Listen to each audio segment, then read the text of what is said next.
COP30 may be over, but one decision is still making waves: a landmark deal to create the Tropical Forests Forever facility, a global fund designed to pay countries for keeping their forests standing. So what is this fund, who will get the money, and will it actually help save the world's rainforests?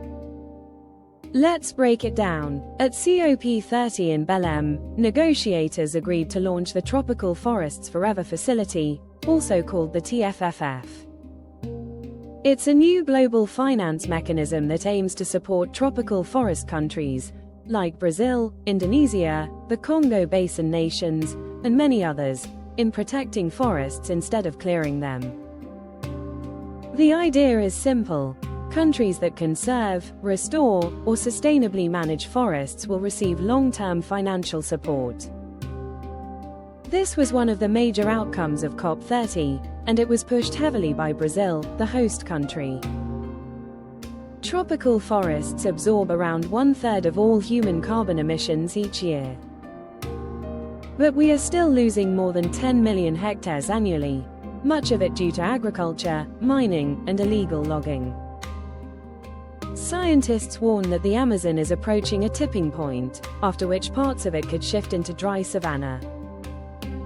That would release billions of tons of stored carbon and destabilize global climate patterns. That's why this fund is important. It gives countries a concrete financial incentive to keep forests intact, instead of relying on deforestation-driven economies. The TFFF is not a one-time donation.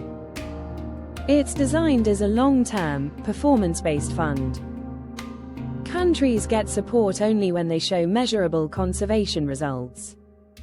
The financing will come from high-income governments, multilateral climate funds, and private and philanthropic donors.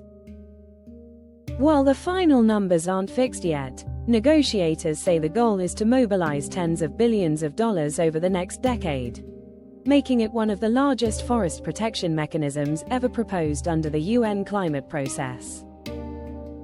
Of course, there are concerns.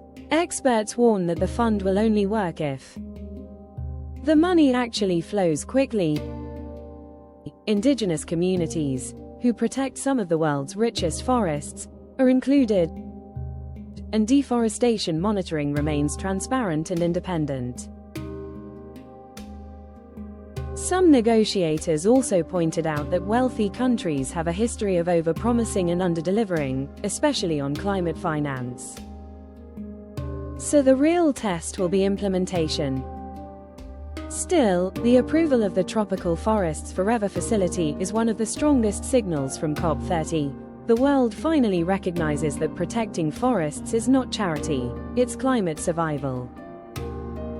If implemented well, this could become one of the most impactful forest conservation tools ever created. Let's see if the world keeps its promise. Thanks for watching Environment Eyepiece. Stay curious, stay informed.